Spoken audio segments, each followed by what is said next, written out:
मैं 3-4 दिनों से अखबार में या अन्य में समाचार आ रहे हैं कुछ पैसों के निकासी के या और भी, तो कुलपति महोदय के आदेशानुसार उस पर जांच कमेटी गठित हो गई है। तो हम लोग भी डॉक्यूमेंट्स को देख रहे हैं। चूँकि मैंने कल ही योगदान किया है, कुछ चेक्स ऐसे थे जिसको मैंने लिया और उसके कैंसिलेशन की मैंने प्रक्रिया कर दी।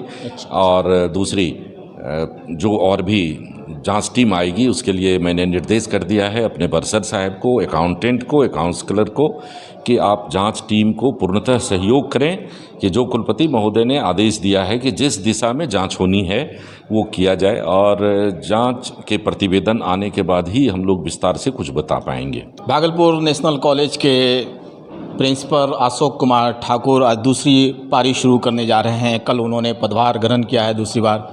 सर, क्या कहना चाहेंगे? जी, ये मेरा पुराना महाविद्यालय है। मैं 2018 में यहाँ प्रिंसिपल था और यहाँ के बाद मैं head of the department zoology और डीन साइंस होके चला गया था। फिर माननीय कुलपति के आदेशानुसार मुझे अपने पुराने महाविद्यालय में आने का अवसर मिला है।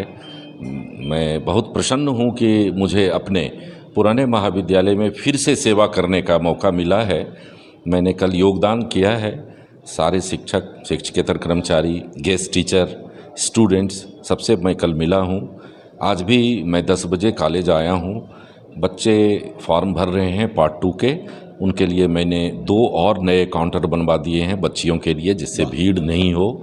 हॉस्टल का भी मैंने मुआयना कर लिया है, सारे कार्यालय का भी कर लिया है, और जितने भी हमारे क्लास रूटीन हैं और क्लासेस चल रहे हैं उसके लिए मैंने निर्देश दे दिया है अपने शिक्षकों को और संबंधित जो भी उसके प्रभारी हैं कि उसको कड़ाई से पालन करें, क्योंकि ये शिक्षण संस्थान है और हमारे जो इस क्षेत्र के बच्चे हैं उसके शिक्षा दीक्षा के लिए ही इसकी स्थापना हुई, और हमारे जो गार्जियंस हैं उनके टैक्स पर ही हमारी सैलरी मिलती है। और अगर उनके बच्चों को हम समय से नहीं पठन पाठन कराते हैं तो ये मेरे तरफ से गलती होगी, और मैं प्रयास करूंगा कि यहाँ के प्रिंसिपल के रूप में मैं ऐसा नहीं होने दूं।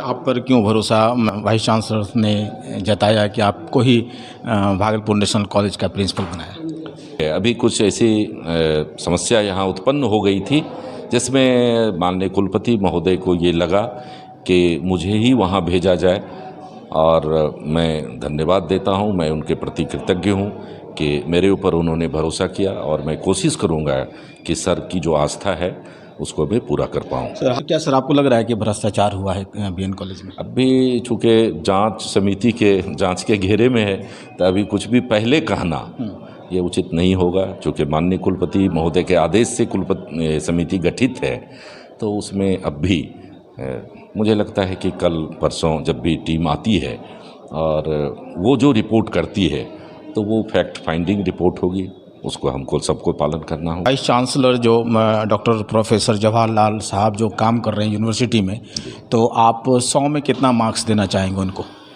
100 में मैं जो सर की वर्किंग है उसमें वर्तमान स्थिति में उन्हें 100 में 100 अंक मिलना चाहिए, क्योंकि बहुत दिन के तदर्थवाद के बाद हमें रेगुलर वाइस चांसलर मिले हैं जो पूरे समय तक, अभी के पहले की स्थिति थी कि हज़ारों हजार सर्टिफिकेट्स, पेंशन और भी बहुत सारे आइटम जो थे वो पेंडिंग थे, और जिसके लिए हज़ारों हजार के खर्च करके संचिकाएँ मुजफ्फरपुर भेजी जाती थी और वहाँ से लौट आती थी। और अभी ये कुलपति महोदय सारे पेंडिंग केसेस को जीरो कर दिए हैं, इसलिए और भी जितने भी काम हैं लगातार हो रहे हैं। हमारे कन्वोकेशन हो गए, सीनेट के चुनाव हो गए, और भी जो प्रक्रिया है, जो एक अनूठा कार्यक्रम शुरू हुआ है बिहार में पहली बार, छात्र दरबार। तो छात्र दरबार में 3 दिनों में जितने आवेदन प्राप्त होते हैं और शनिवार को ऑन स्पॉट उन बच्चों को प्रमाण पत्र या उनके प्रॉब्लम सॉल्व कर दिए जाते हैं, ये बहुत बड़ी उपलब्धि है। इसलिए मैं ये कामना करूंगा कि कुलपति हमारे स्वस्थ रहें। प्रिंसिपल साहब, न्यूज़ 21 चैनल से बात करने के लिए बहुत बहुत शुक्रिया। जी, धन्यवाद सर।